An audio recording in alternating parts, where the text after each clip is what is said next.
yo nabungisa utakala nabozalisa mina yo nazwi kimia nazangaka na mokili olaka koyanola mpe kolakisanga mabomba mina yeba te nyonso mpo nazaka tina yo na lisolo na biso mibale obombelaka ngai eloko te nyonso zuwa na tata olakisa ngai moto tokoma baninga onetolanga moninga na yo nyonso mpo nazaka tina yo esanga kombo ya sika mosantu kati na yo papa nanga yonde na nsima mipona seko okoma esika bopeni nanga yonde liloba na bongo nyonso mpo nazaka tina yo ngai nakoma moto nesengo yesue osilisanga bendele na yo yesue masiya nanga yesu nanga yaya opesanga kuwasika yesue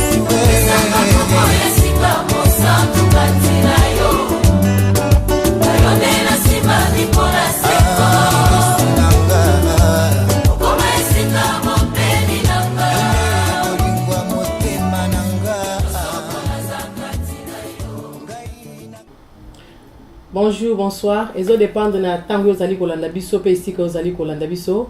Kombo la ngai sœur Nana Lumaya na ko présenter bino sur émission na biso ya Glory be to God. Ezali na bandeko o bayebi yango na bayebi yango te. Glory be to God ezali lokumu ezonga epai na Nzambe. Ezali émission o ezali komema biso lisusu kati na makomi kozongisa biso kati na liloba parce que na tango o tozali lilobe komi pasi po yo o comprendre yango. Yango Glory be to God e lisusu po zongisa biso na communication na ba pasteur. Po tango musu passer la koma busy moyo kutana na ye ezali te. Yango Glory be to God ezali ndeko onyo so zali na question na Bible comprendre ki te to o ezali ko tungiso kati na musala Nzambe to na makam na Nzambe. Website na biso ezali www.nanalumaya.com. Email na biso pe ezali ekoleka toujours na numéro na biso ya téléphone. Obengi biso toko mema question na yo na plateau toko mema any pasteur, évangéliste, prophète, mutu nyonso o ezali mosali na Nzambe po aya ko répondre na question na yo. Sans plus tarder na poko na lelo tozali na prophète na biso ye moko akoleka na ko se présenter pour boleka suna ko découvrir ye na bolingo la Nzambe. Bonsoir pasteur. Bonsoir. Bonsoir prophète. Bonsoir maman. Ce n'est pas grave même si tu m'appelles pasteur mais izana mutu foye koyeba kozala isika o nzama bengeli yo. Amen. Des fois na nzela benganga pasteur, des fois na nzela benganga frère, prophète, évangéliste nandi makaka. Mais est-il que ministère nanga ezali ministère prophétique ndenge nzamba benga kingai quand j'avais encore 30 ans. Donc comme nanga ezali pour ceux qui ne me connaissent pas, vous allez me découvrir aujourd'hui, je m'appelle Jeremiah comme on a papa nanga pesanga ezaka Didier Kanangila Mukena. Alors parce que c'est un grand jour pour moi, pour vous tous qui me suivez aujourd'hui. C'est vraiment, je suis très content de passer devant vous et de vous passer ces messages que Dieu a mis dans mon cœur avec ma sœur qui me présente aujourd'hui, la sœur Nana, comme elle s'est présentée elle-même, Woman of Destiny. Et elle est là pour encourager les enfants de Dieu, encourager les hommes de Dieu à venir sur ces sites et de donner passer leur message à tous les enfants de Dieu. Donc je bénis le Seigneur pour ce moment ici. Merci mingi prophète na sepeli na kanisi bandeko bino moko boleki na koyoka pe oyazali apesi pe kombo na ye ekozamala mu pe mingi opesa bango adresse na téléphone po bakokanisa tolokoti pasteur prophète moko na nzela to na wenze ekosenga malamu ba yebe sika yo ozali kosalela Nzambe. yango na ko sepela mingi soki kopesa bango adresse na église ozali kosalela Nzambe. OK, na ba oyo basi ba monanga déjà peut-être à la télévision na Olive TV et pas ya pasteur Kosi ba boso monanga déjà avec le prophète Akwasi Adjema et Prempe et ndaza papa nanga ya molimo. Donc vous comprendre bien moko c'est un prophète et ngai pe sous aboti sous moi na po Lyon abotaka ka Lyon. Donc aza papa nanga molimo, je crois que beaucoup de Congolais vous le connaissez, le prophète Akwasi Adjema et Prempe na Springs of Joy Ministry. Ils ont des places au Yungai Nazali où elle dit que numéro nanga téléphone ezali 07 5 3 6 7 9 1 4 1 19 nous allons contacter ngai. Merci beaucoup prophète. Nakanisi bino nyonso boyoki ye boyoki identité na ye boyoki epai awuti epe place azali kosalela nzambe do ezali mosali na nzambe te otolokoti na balabala ya hasard poto yane na plateau poto sala mosala na nzambe tokoleka na question na biso ya liboso prophète. Question na biso ya liboso tozolobela lelo c'est la délivrance na guérison.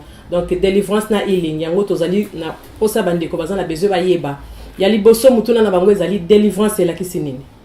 Ok, délivrance moi Nzambe nyonso oyo abotami ayambi Yesu comme Seigneur et Sauveur, il faut les canaux de délivrance. Délivrance c'est le coup là mutuka moko eza na problème. Mutuka eza na problème.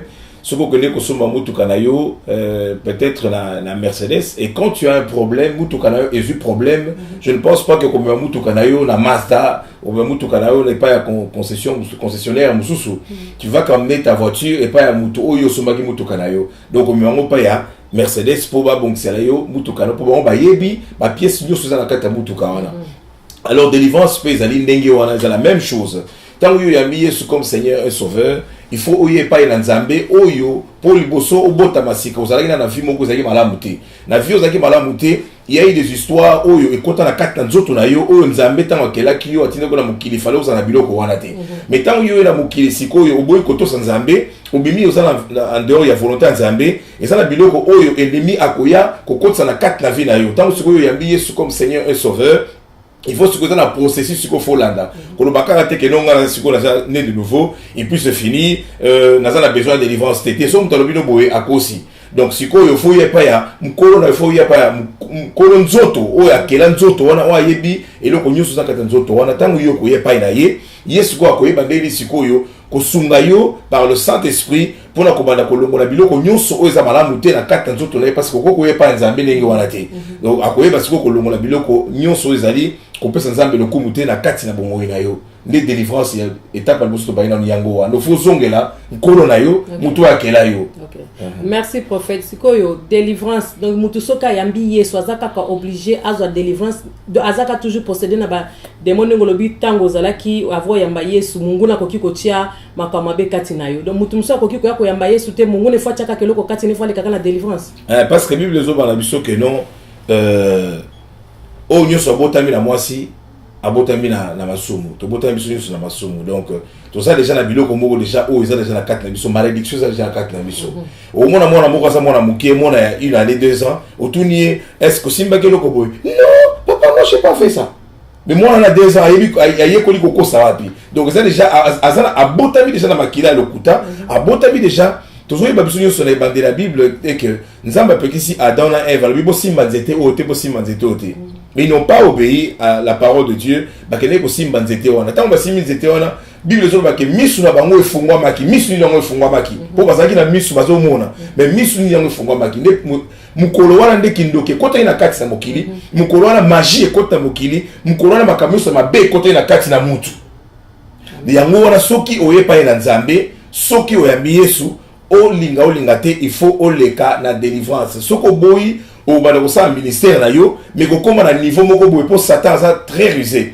à cause de la yo au mati soko zaki na molimo ya kindumba au zeki na délivrance te Satan à cause de la yo tant ka ko yebana au komi au vandisi église ba ki ba yebi yo après 10 ans a siko ko isusu kana iloko wana pour les gars de délivrance te donc moi na nzambe nyonso il faut zonge pas nkolo na ye siko bandeko o misu bazali ko sambela lelo azu délivrance te asali 20 ans na kati église siko eko senga nini po muto ayeba ke zo senga zo délivrance na matin ne siko le tuzo ko exhorter bango siko boye bazali ko yoka yango les kitoko mi ko yana ba site ko le kana ba chaîne à télévision ko pesa message neti boye akoyeba siko ke no en bon ngai na sala kanzambe po na yebi makoza na raison il y a d'autres serviteurs bana nzambe mususu pe akoyebi sawa ko lobaki non angana ke ndoko ya na délivrance pour na nini ba délivrer nga nani mais tika na yebi sawa de ko mbuta na ngai ke ezali mutu ta délivrer mutu ezali Yesu Masia mutu ko délivrer yo Yesu ko utiliser kaka un canal comme moi un canal comme tout enfant de Dieu pour na abonder la pour na épouse de délivrance mais ce n'est pas cette personne qui le fait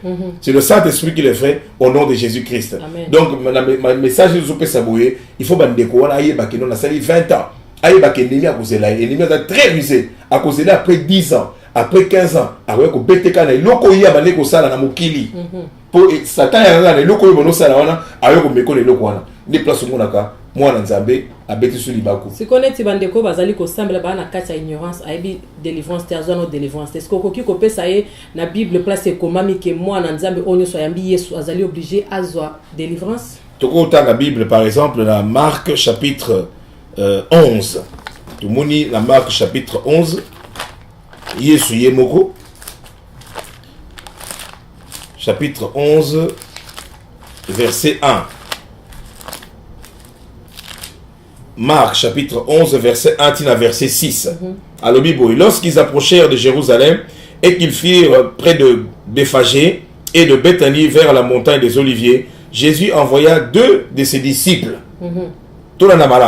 en leur disant allez au village qui est devant vous et là qu'on nyonso banaka ka source ya passe ya mutu nyonso banaka na village a ozo représenter source place yo outi ne place village pour aller Yesu azana kat na ville azotinda mutu akela azotinda ba disciple na libale bakele na village moko songolo pour na kokendeko pour na ko sala to ka siko pourquoi tinda ki bango en leur disant allez au village qui est au devant de vous dès que vous y serez entrés vous trouverez un anneau attaché sur lequel aucun homme ne s'est encore assis. Détachez-le et amenez-le. Si quelqu'un vous dit pourquoi faites-vous cela, répondez, le Seigneur en a besoin. Et à l'instant, il le laissera venir ici. Amen. Donc, on a déjà confirmation, il y a eux tous les gens. Ah, wow. Yesu ayebi ke azan zambe avandi na isika moko ayebi ke source ya bana na ngai source ya mutu moko passe ya mutu moko eza isika songolo mingi ya wana pesi représentation awa ya pesi on dit village abibo ke leboso na ngai ano wana bakangai na singa azalaki akokangama ano wana bakangai na singa ndenge bana nzambe mingi aza mwana na nzambe baza akokangama akoyeba ndenge nini kasi yango tokokele malembe sikoyo Yesu atindi tango sikoyo Yesu atindi sikoyo balani bayekoli lokola Yesu atindi nga pe sikoyo lokola Yesu atindi nga sikoyo nayebisa sikoyo batu oyo nyonso azokandisa keno azali na ye malamu azokasa nga aza na besoin ya pasteur moko abondela mpo na ngai te nga aza na besoin ya frère moko abondela mpo na ngai te naza na besoin ya mutu te mais ye yoka ndeko nazoyebisa yo keno Yesu atindaki badisciple ndenge Yesu atindi nga lelo mpo na ye koyebisa yo et ntango sikoyo bakei bible ezoba na biso les disciples étant allés trouvèrent l'anneau attaché dehors près d'une porte au contour du chemin et ils les détachèrent. Moi na Nzambe, Moussa na Nzambe azana pouvoir. Il a déclaré parole moko sur mutu o bakanga et o kozala libre. Amen. Pour apesa ki bango pouvoir, apesa bango pouvoir le bibo kende, tango boko kende, boko kuta boye, tango boko kende bolo baboye, to yo kapende Yesu akoloba. Ndenge mutu akanga ki Satana akangi yo ndeko, ndeko zo kanga lelo, okoyoka lelo tango baloba oyo ekoteyama, okoyeba esika nini oko se positionner. Amen. Bible zo bana biso lobi quelques-uns de ceux qui étaient là leur dire bato siko bakangaki ano wana bato bakangi yo wana yoka sikoyo bato wana bakolinga te yokende balobi que faites-vous na ndenge siko nga pe na zote ya sikoyo boye bamusu bakotala nga na tango baloba makambi azoloba ndeko soki na motema na yo zosepela na makambo oyo nga naza koteya te na makambo oyo tofungola misu te yebaka ezali Yesu te tozoloba na kati na yo ezali molimo mabe donc oza na besoin ya délivrance mais so ozala mwana na Nzambe na moment oyo okosepela na mateya oyo et soki mpe ozali kosentir ke na kati na ngai naza na besoin de délivrance mateya okosunga yo okoluka basali na Nzambe. Amen. Amen. Que faites-vous batuni ntango ozingo délivre bato akolinga te yo komi kosambela bamato yoka yango nani yo komi kosambela nani abengi yo komi frère nani abengi yo komi pasteur. Que faites-vous eloko nini osala yo ningo lakisa eloko nini balobi na badisciple mais toyoka siko réponse balobi susu pourquoi détachez-vous cet anneau bakolinga te Satan akolinga te le diable ne veut jamais te laisser tranquille okozala toujours poursuivi okozala toujours na baproblème akolinga te oyo ezali représentation moko Nzambe azolakisa sur la carte de Bible c'est passé à l'époque de Christ et ezali kosalama ti lelo bamapo tuninga question to lakisa la Bible yango toza kocontinue lelo bandeko baotala biso mingi bakozala délivrer au nom de Jésus. Amen. Yoka sikoyo ndenge biso bana na Nzambe tokorépondre ntango sikoyo nakutani na moto aza na problème aza na esprit moko impur aza kodéranger na kobanga te pour nous aller Yesu a pouvoir na autorité. Yoka siko ndenge ba disciples va répondre. Ils répondirent comme Jésus l'avait dit et on les laissa aller. Balobi il répondit comme Jésus les avait dit. Yesu c'est bon kende bino ba kenon le maître en a besoin. Et à l'instant même bakotika ano na koya.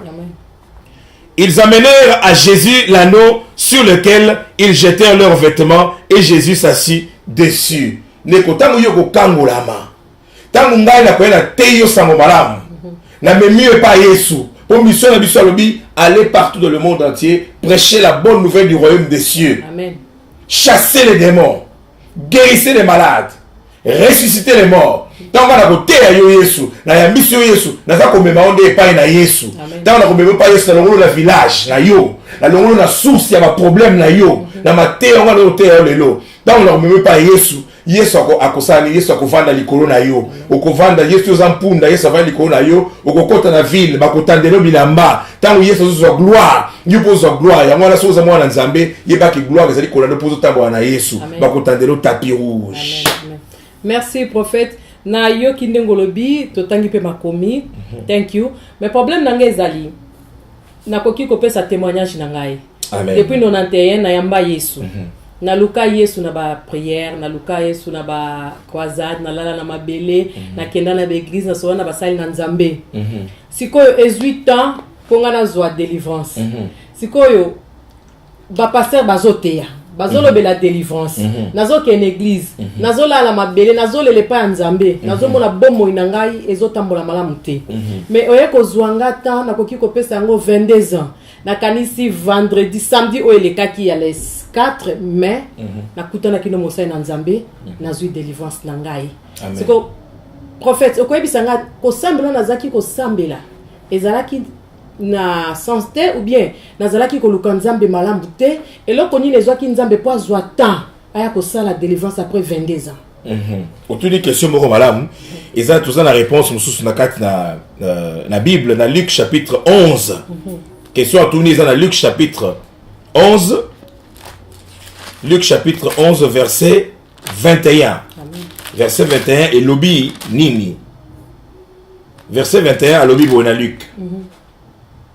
Lorsque un homme fort et bien gardé, armé, garde sa maison. Lorsqu'un homme fort et bien armé garde sa maison et qu'il possède en sûreté. Mais si un plus fort que lui survient et les dompte, il lui enlève toutes les armes dans lesquelles il se confia et il les distribue, se dépouille. Celui qui n'est pas avec moi est contre moi et celui qui n'assemble pas avec moi disperse. Luc chapitre 11 verset 21. Maman, Ezali Zambé azana Nzamba azana ndenge oyo a délivré kamutu. Toi tu croiras peut-être que néo uti oloba, je rends gloire à Dieu. Ngana yo, to monana te, ngana yo, to ebalite. Ba memi ngana soki na bande ko kende na librairie kotanga, na ndenge la sœur ouais mais mec ngai awa alobi Dieu que nous accompagner ngana komi awa. C'est là où maintenant alobi danga que je prie pour toi. C'est là où maintenant je prie pour toi et Dieu t'a visité puissamment et tu as vu la puissance de Dieu. Gloire soit rendue à l'Éternel. Pour la nini, il y avait un homme fort. O azaki na oyo abane ko konza fi na yo azoli na ko déranger yo. Malgré que o sala nzambe, mais azoli ko freiner vi na yo. Olobi ko luka ki nzambe, o luki nzambe o kena ba croisade o kena ba bisike belé. Na oloba te ki ba place o kende ki ona te ke nzamba za kuna te. Na oloba pe te ke non. Asali nzambe wana oyo ba bondele pona yo, bazaki na nguya te. Mais nzambe ayebaki ke eza lokola ba hôpitaux ezali ebele. Oko ke lokuta na médecin oyo yo apesi o kisi. O meli kisi wana malade zo continuer kaka. Ok, na hôpital mususu après ce qui c'est docteur mususu après une année malade de maison il mususu toujours mususu ok n'est pas docteur mususu docteur ngo sikoyo atali malade no bien à 8 ans ya kotala malade na bien a koti siko bien na kata saliba examen ba comme nyonso tant siko bimisa kisi après ce kisi après on a aussi payé guérison na yo na malade na kei donc ndenge na koloba kenon nzamba sala kinga ngolu ayebaki nazo kenzela mususu c'est que pani nzamba permettre ki kaka esale mandingo na koki ko benga ngo nini parce que na ke na prière na pesi bambongo na lali na mabelende babaka il faut pesa quelque chose to sala une semaine à prière to sala un mois de délivrance il faut yango siko nazo tuna kwa nini nzambe fois sala ngo kaka na ndenge wana eza nini yango nzamba eza nini oye pona kuko bezaki mukolo on nzamba préparer parce que nzamba préparer ki yango amona ki nini ezala ki nini pona sambela ki te na se préparer ki te pona délivrance na ki pona likamo susu parce que loko nyine sala ki nzambe asala ki nazo délivrance mukolo wana aha. Tu as posé une bonne question. Hier, sous temps, à côté de Kati, il y a une fête, il y a Nos de Cana. Ils allaient dans le moment à été.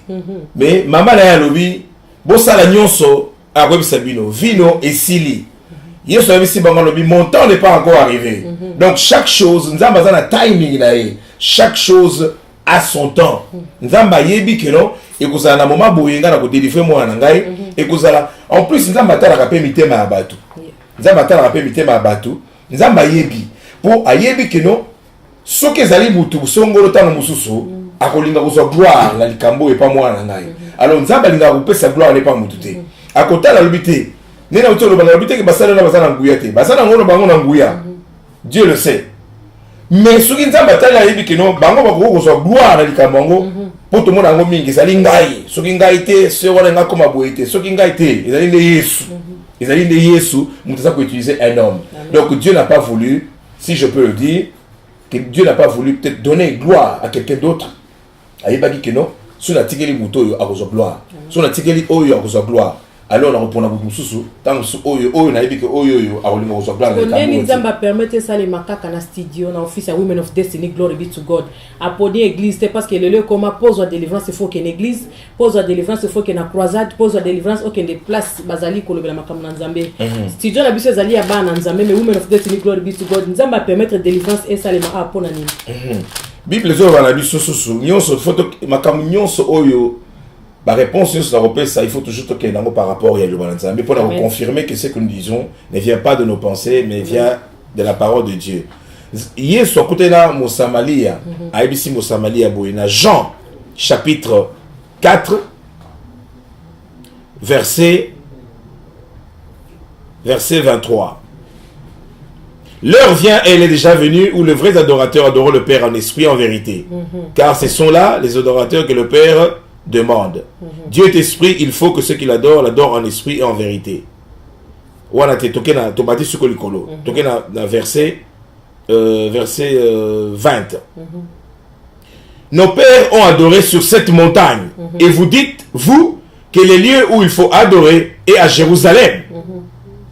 Femme, lui dit Jésus, crois-moi, l'heure vient où ce ne sera ni sur cette montagne, ni à Jérusalem, que vous adorez le Père. Et ça clair. Amen. Donc ça va la lingomba te. Amen. Pour moi si on a na makanisika que non il faut ça la esika boy. Azaki na makanisimo archaïque makanisimo ya kala et c'est le cas. Amen. Nenge tozo mona ngopeta mutu sikoyo, nenge question de tout na ngai. Est-ce tozo mona tam so basali balinka ka keno ya ka sero fo ya ka na église. Est-ce nzamba ko kangola mutu na barabara te. Te mama ngai ndenge zo boye nzamba zo kangai na bondo na barabara na kuna moni mutu abukana na moni mutu na bondo na barabara donc nazo ka solité nazo bondo partout au bondo na Nzambe partout délivrance c'est koleka partout guérison koleka et ça kaka na quatre l'église te ndenge tout tanga a OK Yesu ayebisi mwana mwasi wana ndenge ya kanisa ka yebisa lobi non ezali kuna ni na montagne ni esika boye mais ezali oya ko adorer Nzamba en esprit en vérité donc place oyo zali Yesu akosala. OK, merci prophète. Et là comme ça ngena tuna et bongo délivrance. Po na sepeli mingi Nzamba salinga grâce parce que lobi na tango ya lingi bisika ya lingi lolenge ya lingi. Kandenga lobaki na masa va ta foi ta sauver. Nzamba sala kana miniti wana. Siko oya lelo bengi délivrance obengi neti prophète lelo atayo na bengi yo par exemple na expliquer le problème nanga. So Nathalie bien kutu na ibisa ki lokote. Nzamba bande ko utiliser yo moko bandi koloba na mona ote na yebi yo pete Nzamba utiliser ki. Namba okasata musu to yo kanite. To yo kanite papa. Ko batuna ngami ndenge wana. Batuna ngami ndenge wana. Yo kana ina mutu wana te. Gaida lobi Nzamba sala grâce lolenge ya lingi tango ya lingi bisika ya lingi parce que modèle akutanisa ki yo ezaki pe mukola bongisa ki ponanga. Amen. Problème ezali lisusu. Problème ezali lisusu naza kotuna lelo pour ozo délivrance par exemple na bengo na téléphone expliquer moi kam nanga nyonso après bisinga mama benga nga lobby toko solola après tant na bengi yo lobby te naza occupé mais zo senga osala offrande spéciale et bongo ndena senga ba direction ndenge ni na kozwa délivrance mais soki natali oyanga nzamba salaki kaka na erwana et senga ki kutu to solola et senga kutu tenga na fungula munoko nanga et senga kutu tena zo appointment et senga kutu pete na pesa yo offrande siko wana msusu toko benga ngo ezali délivrance ya ndenge ni. C'est une bonne question encore que vous posez, Ngaï. Bon, je serai là vraiment, je serai un peu straight, comme disent les Anglais. Maman, la question, il y a onction. Ok. Ce qu'on assure que vous avez l'autorité à Christ, vous assure que l'onction de Dieu est sur toi. Christ a été sûr, à l'objet, l'Esprit de l'Éternel est sur moi. L'Esprit de l'Éternel m'a oint. Alors qu'il est sûr, tant à Bini, elle est sûr que elle a rempli du Saint-Esprit, elle a couvert par la puissance du Saint-Esprit. Elle a besoin et Yesu. Quand on peut se secret, il y a question tout n'ingaï. On a besoin d'une réponse à des bossons. Il faut d'abord que tu sois sûr que tu as l'autorité de Jésus et que tu as l'onction du Saint-Esprit. Amen. Jésus était un homme de prière. On s'est rappelé Yesu aye akuti ba disciple na ye bazoko ko benga na milimo mabete na mwana moko azalaki na épilepsie. Il avait l'esprit lunatique on appelle ça épilepsie. Ba disciple na ye bazoko ko benga na te. Yesu tango ya lobi na bango jusqu'à quand vous supporterai-je? Comment bazoko ko benga na te? Et ça le point de motu ninga question na. Ko pesa mwana nzamba za unyo koma ko pesa ma appointment au mona mususu ningo lobi na mususu mona ko pesa appointment après une année. Moi pe mutakufi ayeko pesa ba discours que non na solola ki na ye nzamba zwa mulimo na ye siko mais na tango moto na soki yo priya ki na minute ona pona ye priya ki pona ye nzamba linga ki asala siko bandimi bazana problème wana makasi pasteur ngana lela yo moko bandika ko expliquer o bandiko lela et ça la penda ba passe zo kan sokoza solution kula mais na moni donc elike pa mutu ça faut que c'est la tango na nzambe. Amen. Donc c'est question de l'onction. Tu es sûr que Jésus t'a oint, t'a baptisé par le Saint-Esprit. Ce qu'on assure, tu n'as pas besoin il y a kubunda, vous en avez besoin il y a kokanisa mingité. Alors la petit exemple hier sur zaki mutama bonde. Tant à kuti bango, bazo ko benga na milimo na talobi na bango que genre ya milimo yo et que ndaka kana jeune na prière. Amen. Ba disciple bazaki na Yesu soto na Bible mona ba disciple na Yesu ba ne ko jeûner te. Ya ngona ba pharisien ba ki ba yebisi ba bi mais yo ba disciple Jean bazo jeûner. Ba dusu ba jeûner mais yo to moni ba jeûner te. Ayebisi bango tango epo bozala te ba ko jeûner mais le roi na zana ba ko jeûner te. Amen. Ya ngona milimu mususu ba ko résister ba disciple mais Yesu zaki muta jeûne na prière chaque jour. Abali ko jeûner ko prier chaque jour. Voilà ce qu'a bimi. Écoutez la mouli mabe koto sate tu es ça la malamoko bosiko yosoko kutela mwana nzambe oya génératé mwana nzambe oya prière migité a prière 2 minutes 3 minutes mama ozana onction te so kutela ka ningo leti ka ozaki na mwana ningo lobiona so kutela na peso ba rendez-vous peso ba excuse pour ayebi que no akokole osana yango te mais soka sur une onction o nzamba china kata vie na ye mama e kosala malamoko. Merci beaucoup prophète nakanisi na tango toza kokende na break na biso tope maman muke bongo tokokuta na lisusu dans quelques minutes. Merci.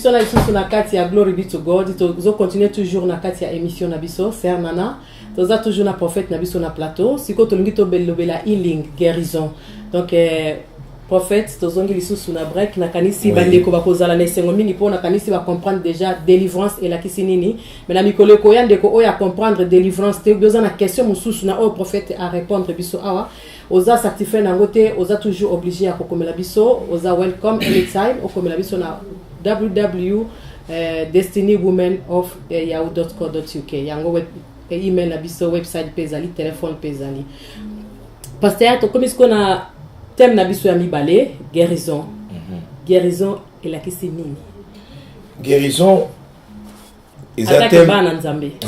thème moko na sepela na mingi parce que c'est quelque chose que Dieu m'a fait grâce depuis longtemps. Ils ont la bandeko ba yebingai o ba otalanga sikoyo qui connaissent le prophète Jeremiah, Didier Kanangila, vous en rappelez na Facebook na ngai.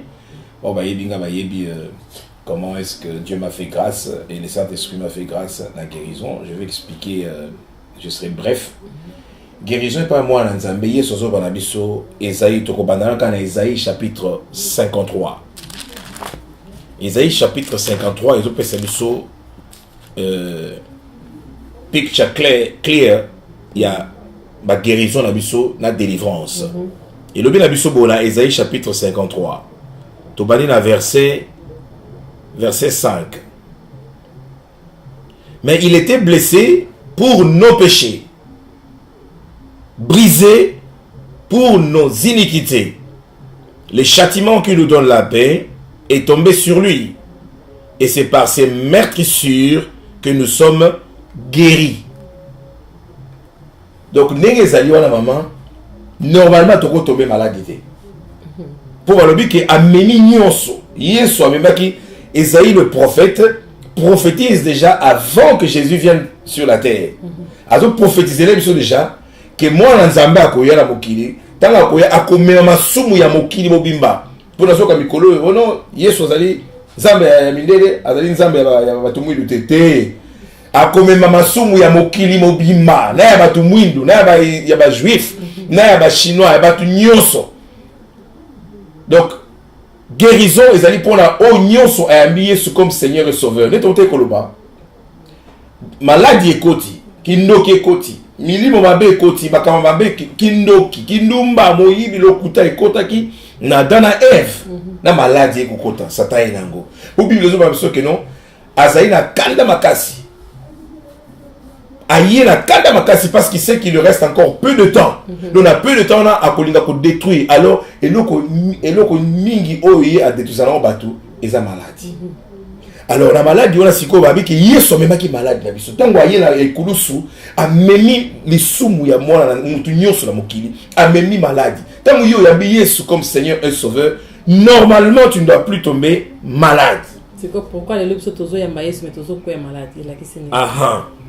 Bible dit que non. Si le Fils t'a franchi, tu seras réellement libre.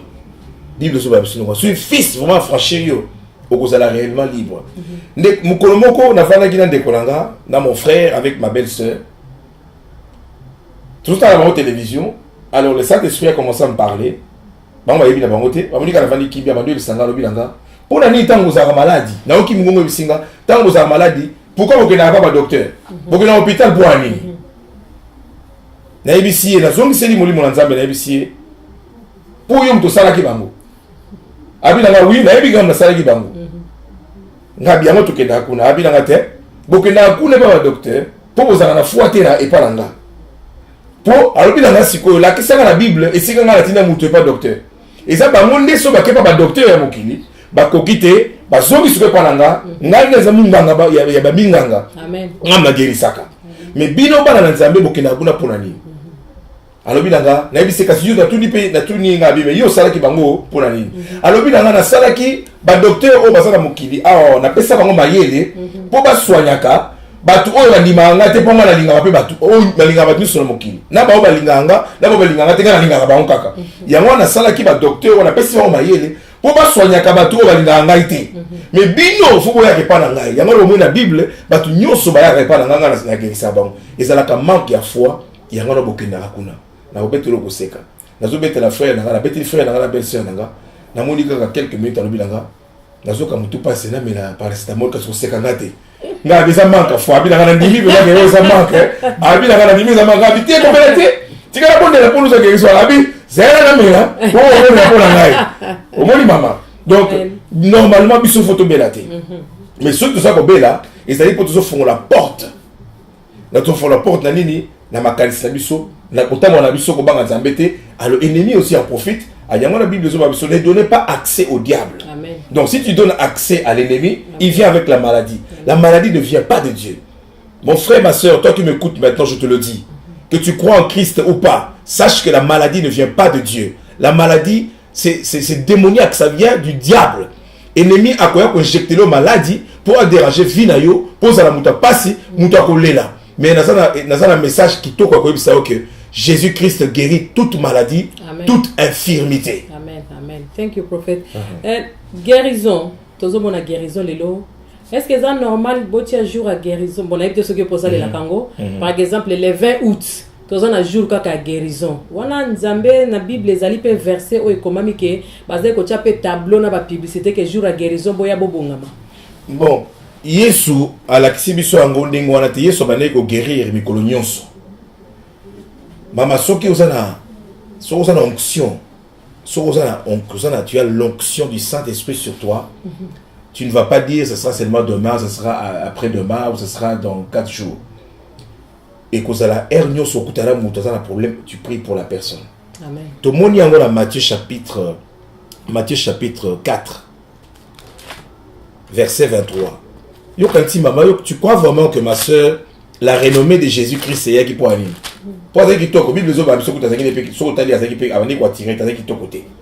Mais c'était l'homme le plus beau. Mais à ce qui connaît à bomba qui emporte un an au lingaï. Zalo comme mobali mo boya zay ko lingo ma sœur. Azala mbongo mingi. Ma soeur la sauté kazala mbongo. Ata la soki pena yo linga kai. Nenge yeso yaki. Obali kitoko ko le kawiye so zate. Ma bomba ki suko kitoko nae. Mais suko babane ko na pour la ni pour le tomoni, moi ça ko na mobali po mbala kitoko, mobali ko na moi si po mo sansa kitoko. Mais Yesu pour la ni Bible so amso na Isaïe 53 que ce qu'on t'a dit à quoi tirer au thé. Donc c'est pour dire qu'il n'était pas beau. Mais babane ko na Yesu pour la ni total siko. Dans Matthieu chapitre 4 verset 23. Et le Bible est: Jésus parcourait toute la Galilée, enseignant dans les synagogues, prêchant la bonne nouvelle du royaume et guérissant toute maladie et toute infirmité parmi le peuple. Yoka Siko na verset 24. Sa renommée s'est répandue dans toute la Syrie. On lui a amené tous ceux qui souffraient de maladies et de douleurs de divers genres. Les démoniaques, des lunatiques, des paralytiques, et il le guérissait. Une grande foule le suivit de la Galilée, de la Décapole, de Jérusalem, de la Judée et au-delà du Jourdain. Qu'on a été. Amen. Azaku guéri mikolo nyonso. Renommé étant le kei, Nicolas va guérison ça là, Nicolas va miracle ça là, bato ba komi kolanda ye. Amen. Donc guérison, délivrance, et ça est le côté à kochaka ka jour boy. Ceux qui le temps mususu, tous allez kochale mususu ton jour boy, pour tous allez tout ça, tout ça ko louer salle, mais ceux qui ngale de lonza basalinga grâce. Après singa salle na ngamo na sombi salle na ngamo. Ngai ko sala, ils hôpital, l'église hôpital, ba ko chaque jour, ba ko ba guérison chaque jour, ba ko délivrance chaque jour. Milieu mabe ko se manifester, ba guérison ko sala instantané. Okay, amen. So na 23 hours, it will be teaching in the synagogue and preaching the gospel of the kingdom. As I can preach the gospel of the kingdom and teaching people. So comment est-ce que le bas comment ko tangi ça ba tu guérison. Classe la guérison ça parce que oh ya zeba gospel, the kingdom and the gospel. So classe so ba comment ko tanga guérison izani. Ozo ko pour na guérison ba la kisaba ninga ko biki sabatu, ninga ko sala délivrance. Bon, on a assisté à un côté. Ça tu m'apprends, je n'ai pas encore assisté. Moi, par exemple, je parlerai par exemple de moi, comment est-ce que Dieu m'utilise dans la guérison. C'est quand je prêche la parole. Parce qu'il faut d'abord avoir ta foi. Il faut d'abord avoir ta foi et pas à Moutouana. Chaque fois Christ te demande, il pose la question. Il dit, qu'est-ce que tu veux que je te fasse? Jésus de Nazareth, guéris-moi, qu'est-ce que tu veux? Oh, je veux ceci, soit une communication. Pour la libaton, parce que donc il faut parole. Il faut parole, on est que dans la vie, avec l'esprit, tant parole, le ta foi. Si vous avez au nom de Jésus-Christ, foi, on a eu au Sanango, na foi, un mouton qui parole. Et qu'on peut savoir de personnes qui t'enseignent, madame, guérir salami. Mais il faut un discernement des esprits. Amen. On est là, merci, prophète. Et question, monsieur Zali, guérison. Pour Anini, les autres hommes, on a moutoya qui peut témoigner que Abiki, lobi na woto moni sou malade des ongi katinaye. On a tout le basque Zali ni guérison kana katina basai nanzambe. Aya lobi que ba témoigner peut que Abiki a eu guérison, aza bien makamyo so bien azotambola pe normal. Mais lobi bomoni azongi sou na kiti wana. Ba yesu na église. Ce qui, premièrement, quand tu, en tant qu'enfant de Dieu, en tant que serviteur de Dieu, que tu as prié pour quelqu'un qui est malade, et le quoi les bossos, il faut nous que docteur pour confirmer guérison na yo. Mingi a confirmé guérison a été. Tu es guéri, il y a une oui, c'est bien par la foi, on dit que ça guéri. Parce que les église, on peut t'abandonner ko kimamba. Le bilan nga zongi suna kit. Sikoyo, ba o ba char misu so ndinga ba char ndinga on les alaka. Guérison na ye, ayambi guérison, et ça peut la Bible, ça la mutu moko yeso abonde la ipona ye, azaki aveugle. Jésus abonde et ça la makaka une fois la Bible, là tu so ba ba bango. Jésus abonde ipona mutu azaki aveugle, mais mutu na mona ki bien té. Pour les moutons à mon égalité, bateau, parce que place Christ, ça y est dans bateau là. Ils ont dit dans l'esprit, moi que ça là qu'on a, ils ont empêché si quoi que non, guérison à mouton et salama. Mais à mon bateau ni sur mon ni sur mon a, habite dans mon neti. À dans ce qu'on appelle à mon ni mais mon a bien été. Bible les autres qui est sur l'ongoli a mis hors de la ville. À l'ongoli place sur la secours ça qui voilà. Donc par là je peux dire Dieu m'a fait grâce de comprendre un peu comment est-ce que les esprits impurs dérangent les gens dans l'église ou dans la vie. Dieu m'a fait grâce de comprendre par le discernement des esprits. Ce qu'on a dit, on a le discernement des esprits. À comprendre que non, entourage place c'est ali ah muto zu guérison bala muté abimisi akene hors de la ville akena cadre mususu akabonde les pona isuka ibisi ozomona abili isuka ozomona clair. Donc et ça l'aime susu mama makabebe les kanakate l'église et zo décapé tant mususu place ozobonde là. Dans l'église il y a des gens qui viennent pour déranger les gens dans l'église. Tant bazo bonde là wana mutu sota labi il y a sur le biko azale mususu ndo ki avandi wana yo yebite il y a sur le biko tokotala tant yo sepe là wana dit bezo ba biso que non Jésus il parle des esprits impurs. Quand on chasse un esprit impur abimi tant okeni mama azune guérison mutango abi Jésus abi et moli mabeke moli mabana et kozonga le bino je vais n'ayant pas trouvé le repos là où il est parti à kozonga le bi je rentre dans la maison. Tant kozonga kuti yo sambela raté pour ne moto le bana tant musu mutango à l'église aika pour la guérison délivrance aïe attends la Bible était à sambela raté aïka na ndengwana bon mutande ngwana Bible so baketa molimo ne ko bima azu guérison a que le sigo atali abia azonge pa na ndako na ye na fino atali ko tanga la Bible était au sambela raté abia que le look encore si cet esprit plus méchant que lui babi plus méchant que lui avec les esprits on a ma kasi ya mamutema ba beko le kaye ba kozonga et la vie de cette personne deviendra encore pire qu'avant.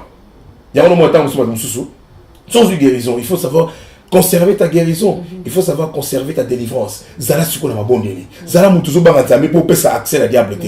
Ya ngona mona bamiswana bazongi la kaka e malade zongeli. Mimanga so nzamba guérir nga malade zo asute po Biblia mikolo nyonso. Na zala mabolongo na malade mabe. Natika na sambela. Donc on a pesa conseil la bande ko wana. Ceux qui ba bondeli pona yo, ozu guérison, ba déclarer que ozu guérison occupé et pas un docteur. On va confirmer aussi guérison. Je te le dis sincèrement devant Dieu, devant les anges, devant le Saint-Esprit et devant Jésus. Ceux qui ont la carte na parenté, ceux qui ont mutu, au bas na nzambete, na ça vous garantir que mili mona est malade on bimaki et kozonga là et au commence sur plus pire. Alors ceux qui ont guérison délivrance, kangama na Yesu, kangama le bana nzambe. Amen. Amen. Merci prophète. Question monsieur Zali délivrance et guérison pardon.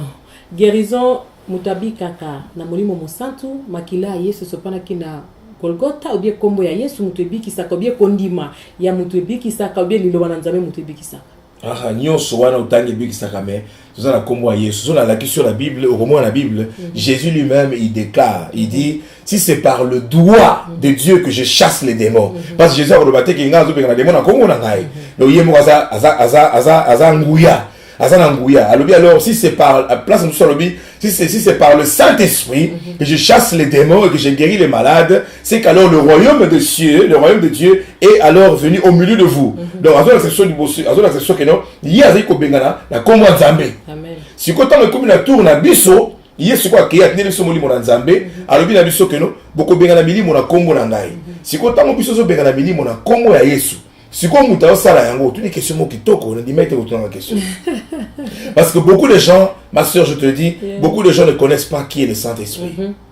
Ils ignorent totalement le Saint-Esprit. Ils ne savent pas que c'est le Saint-Esprit qui agit actuellement. Nous avons dit, Mouta Kangi Satana, Ado Kangami Sana et Satana et vrai, ils allaient mourir au Santu. Vous comprenez, maman? Yes. Alors, maintenant, quand tu chasses, nous chassons, nous guérissons au nom de Jésus-Christ. Mais qui le fait? C'est le Saint-Esprit qui le fait. Amen. Nous devons faire misala ngoza muri mon nzambe. Soki yo benga na kombo na Yesu, muri mon nzambe ya sikwa sali. Soko tayi ko mususu muri mon nzambe osate. C'est quand on musu bazalaka ake par exemple pas ya prophète ou bien pasteur. Na loba par exemple la prophète Jérémie abiki singai. Na prophète mamobe na Jeremiah. Prophète Jeremiah abiki singai. Siko na tokoloba ngonde. What mususu my prophet I have healing. My prophet which is prophet or prophet kingani siko wana tokobenga ngoni. Ngana lingani. Yaza ili by personne ou bien nzambe mutabikisi. Wana siko toloba ngoni. Ah eza biloko bien bilo bat boko tsabiso confusion. Ah na ko répondre maman, na répondre kitoko pe sur le binengi wana. Eza na biloko mibale. Eza soit bandeko wana bayebite baza na connaissance te baza na ignorance que il faut na lobona zongisa lokumu epa ya Yesu. Baza na ignorance. Yako do mona ta mususu aoleka kaka azotanga kaka kombo ya ta mususu musena nzambe abodela ipona ye. Ezali pe bien, ezali pe mabete pona koloba pe que non, musena nzambe bo mutabodela ipona ngai, ndenge yo te ko témoigner, ezali na mabete. Mais il faut que ça le coup mingi pa ina Yesu et pa ya nzambe. Mais sikoyo il faut aussi comme musena nzambe wana oyo face à la humble. Attention ba otanga kombo na ye. Il faut alata le lendo te. Pour so alati le lendo, donne ekokene. Ekokita po mulimo na nzambe avant la kesika le lendo zate. Ata bazoloba musu pe so balobi ke non, soki o guérir, o bonne pour mutu, soki guérison pe délivrance, mo po bisie kutaka komo na ngate. Kene kaka yo pesa le kumbe pa Yesu. Nous pas comment ba ko benga pende fo ba bongisa ndenge ne ko pesa témoignage ya guérison. Te. Isa tika mutu azala conduit par le Saint-Esprit, n'enga les cas qui na guérison naie, n'enga les cas na délivrance naie, tika mutu azala conduit par le Saint-Esprit et par Dieu, il y a beaucoup de témoignages naie n'enga nzamba guérir. Amen. Merci beaucoup prophète. Question na biso na lombango tozo kenembango pona ko elata. Question etika na biso mibale. Question monsieur Zali na zako tuna est-ce que ndenge musulman Zali aye pa inayo aye ko senga guérison. Nzamba ko sala. Ah sala. Donc nzamba ko sala tana bouddhiste soka aye pa. Ko sala pa mudnyo so po wala kisake azali nzambe nzamba guérisaka mutu pona bolingo.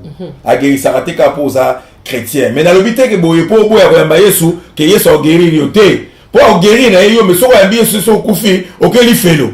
D'où ata ba guérir yo sambe la raté. Yesu a guéri yo, ils a pas l'action que alingara yo. Avec l'action de bolingo, il aime tout le monde, il guérit tout le monde. Amen. Mais ça aura plus grâce car na bana na yo. Ya ngwana ndefo yamba Yesu. Pose la guérison, pose la délivrance na yo. Amen, amen. Merci prophète comme na mutuna na biso ya suka. Na ngina zonga susu na thème na biso partie na biso liboso ya délivrance. Mbala boni mutu akoki kozwa délivrance na vie parce que tozo mona neti na zwi délivrance c'est pas na yo. Okuta musala nza musabite le cap délivrance kotoyo, muso abi le cap kotoyo, bako bengisa liboso mutu aleki sous délivrance, bako bengisa sous mutu akoina mabele, mutu azana toi ko le cap délivrance combien de fois? Manga le cap délivrance mbala moko na le cap on sauter. Bato ba yebinga ceux qui m'ont connu, tous les dans l'église moko ils savent de quoi je parle. Dans les cas de délivrance une fois pour toutes et mbala moko yeso komi ko utiliser ngai tilelo. Mais je ne comprends pas alors comment est-ce que yoko zalelo y la délivrance so moni nengi wana. Donc mutu wana za obanga nzambe te. Bible so ba biso que ne donnez pas accès au diable. Si qu'on a église na bino, délivrance basala comme sur ba programme chaque semaine, chaque mois. Bazo sala ba programme de délivrance. Yo pokenda kaka sko ko sande. Ah, sur les églises, c'est mieux au bout. Yo, ça, siko muto tambu sabino. Pasteur tambu sabino bien pasteur prophète évangéliste. Yo connaît c'est que non, tout ça là, on miko c'était.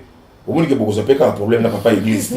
Donc faut mieux kaka. Yo sambe la kaka pona yeka nzambe, a pesa ye sagesse na maye ndeni ya kotambu sa, ndeni ya kosala musalango. Ningana suksa ningana lo balika moko que koyeba que na Matthieu chapitre 9 verset 12 na 13. Pour ba toyeba que Yesu ça médecin. Alobi que non. Ce ne sont pas ceux qui se portent bien qui ont besoin de docteurs, d'un médecin, mais ce sont ceux qui sont malades. Et c'est pour leur dire que Yesu azali munganga ya ba minganga. Amen. Jésus est le docteur des docteurs. Amen. Jésus est le docteur, il guérit toute maladie, toute infirmité. Amen. Je ne vous dis pas ça pour te faire plaisir. C'est des choses que j'ai vécues. Maman a fait un témoignage avant tout cas. La Belgique, avec l'église pour la hauteur. Les gens qui savent, ils sauront que ce que je dis est vrai. C'est sur mon Facebook aussi. Maman, moi, je suis beaucoup de question de tout le monde. Chrétien, je musicien, il y a musique profane. Je suis invité à l'église à Yakate. Je suis invité à l'église à l'Assemblée place de côté. Maman, la salle appelle, ceux qui sont malades, venez, je prie pour vous. tant kaka ye na simbi na motema na ye mbala moko nzamba bisinga biazana esprit ya arrêt cardiaque akopike crise cardiaque kala mingi a okufa na déclarer mort na bisinga bi frère dès que j'ai touché ton cœur Dieu m'a dit que tu as un esprit d'arrêt cardiaque, crise cardiaque. Est-ce que tu as monté manayo salo passe makasi? Alors prophète tu peux pas savoir. Nazo yo kamote mananga donc ne nazali awa donc na ye kaka tika kana ya monté mananga mikolo zo sala passe. Ngana bisi c'est un esprit. Il y a moins de connaissances savoir que toute maladie est un esprit. Bino biso to benga ngo maladie. Mais yeso alobi ezali esprit. Maman ya Pierre, belle-mère ya Pierre, azaki na fièvre. Fièvre on déco, yo le barreté, la fièvre, tout passe, c'est esprit. Bible dit que Yesu côté qui a imposé la belle-mère, il y a Pierre a imposé les mains et fièvre et l'ongwa de la carte de tonaï. Fièvre ils allaient malade, ils allaient esprit. Alors maman, quand on a imposé le boko, au nom de Jésus, esprit impur dans le cardiaque, sort de ce corps. Papa on a pas quoi na belé, na lobi te, bona na tenga quoi, boka nsa ki esprit qui était. Maman, je bénis vraiment Dieu, que Dieu m'a fait cette grâce d'avoir le discernement des esprits. Té, la zone bango na komo na Yesu, moli mabe na okanga ye. Soka sali ba manigance, Yesu a pesi cet esprit il m'a enseigné comment les démons jouent avec les gens. Oui, que nasi manga bibo kanzi ka kei po muna koi. Ya wana zo sabasa na Nzambe. Ne croyez pas que quand quelqu'un est tombé, qu'il est délivré. Ne croyez pas que quand quelqu'un est tombé, il est guéri. Je vous le dis. J'ai vécu cela. Le Saint-Esprit m'a dit ce n'est pas ça. Deux fois oui, mais deux fois non. Parce que la démon, nous avons des démons, parce que la démon, la démon, parce que risé. Ako ça yo, ako isi mutana mabele, yo kasi kazu guérison. Oui, que la ngabi abimite, ngabi espion avec cardiaque ezali.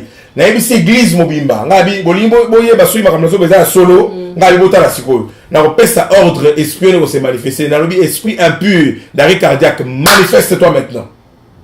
Na lobi sors en poussant un grand cri. Liboso ka vana lo banaï na mona, ah ça dit moi va koninga mama ngungu moko boy. Ebisi ferme ta bouche. Je ne t'ai pas demandé de parler. Maman ko nie.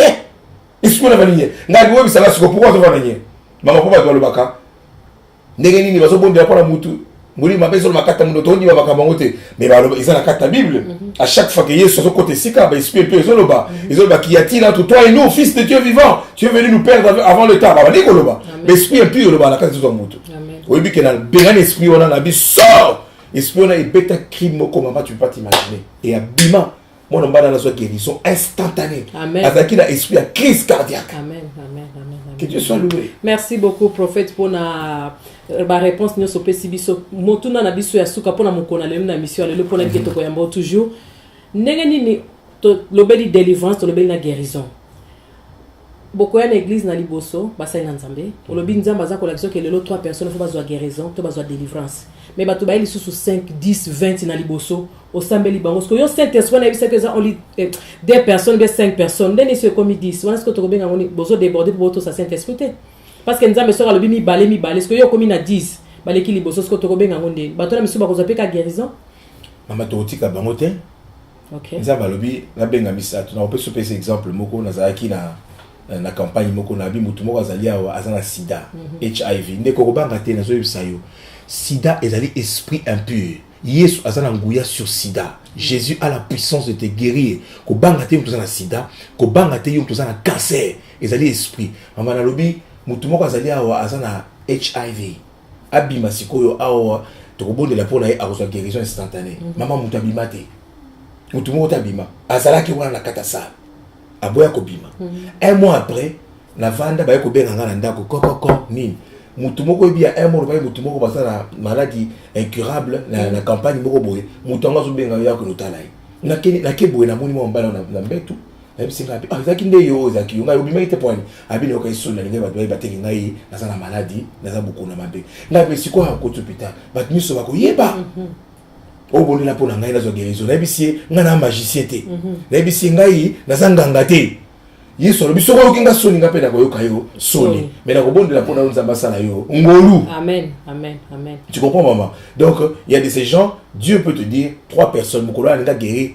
3 personnes si 3 personnes na baye et la 4 personnes à 3 4 5 baye nzamba pas ça la bango kaka ngolu Amen. ba oui to ça la turbo ya tekete le kwanza malobe nanga 3 le bande li kamambongo surtout ninga li kamambongo keno ezana ba 5 ans na bile so za ba 50 ans on peut bodekona kana to kolobela mikolo ko ya mais le comme ça délivrance na guérison yango to tuni pour la délivrance na guérison le to benga na bango te so ba yi ata nzamba lobe nanga 3 mais soki 20 ba yi to benga na bango za maza bolingo on va prier pour eux pour qu'ils soient aussi guéris. Merci beaucoup prophète Jérémie vraiment.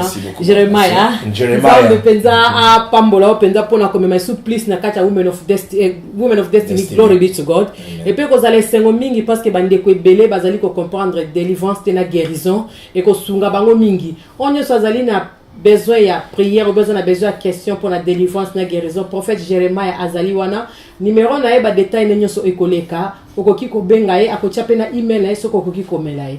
Thank you vraiment na kolanda biso lisusu onyo sa kolanda biso nzamba pambola bino azala na bino na kanisi tokuta na sula mikoleko ya na kati ya glory be to God. Sans oublier tozali na programme na biso ezali koya le 20 juillet ya frère na biso David Ilunga na Como Christ ezali eloko moko pona bana nzambe le 20 juillet. Donc bandeko boya toko sepela toko kumisa nzambe kozala journée d'adoration na louange. Kokota ezali ya ofele donc bienvenue na mona nyoso na nzambe na onyo sozali ko debela nzambe te ozali welcome nzambe apambola bino. Merci prophète na ebito sozali kamba koloba na bandimi po na émission na biso lelo. Oui, nazana un message à repesa semaine prochaine le 17 na kozala na Bruxelles et pas ya pasteur Justin Vetokele na kozala le 17 le 15 le 17 na le 19 prochain et pas ya pasteur Justin Vetokele na Bolembek et ko na ko affichango na une émission na Women of Destiny bomo na koleka et donc je vous invite tous à venir participer et vous allez voir la gloire de Dieu et je vous invite à inviter aussi à amener tous ceux qui sont malades, toute maladie, amener toute, je dis bien toute maladie, toute infirmité, amenez-le et vous allez voir la gloire de Dieu se manifester. Je vais donner l'adresse de là où se trouve le culte, c'est rue Eivert 187 Molenbeek. Mais ça va passer dans Women of Destiny, chez le pasteur Justin. Que Dieu vous bénisse, je vous aime tous et à la prochaine. Merci beaucoup prophète nakanisi nzamba pambola yo nzamba pambola bino bandeko tokokuta na suna mikoleko ya soko lingo landa biso na website na biso www.nanalumaya.com site web Facebook na biso ezali numéro de téléphone ezali email na biso pe ezali. Thank you, God bless. Nabozalisa minayo nazwi esengo nabungisa utakala nabozalisa minayo nazwi kimya nazangaka na mokili olaka koyanola mpe kolakisanga mabomba mina yeba te nyonso mpo nazaka yo na lisolo na biso mibale obombelaka ngai eloko te nyonso zuwa na tata olakisa ngai moto tokoma baninga onetolanga moninga na yo nyonso mpo nazaka ntina yo esanga kombo ya sika mosantu kati na yo alonde na nsima mipona seko okoma esika bopemi nanga liloba na bongo osoko nazaka ntina yo ngai nakoma moto nesengo Yesu osalisanga bendele na yo Yesu masia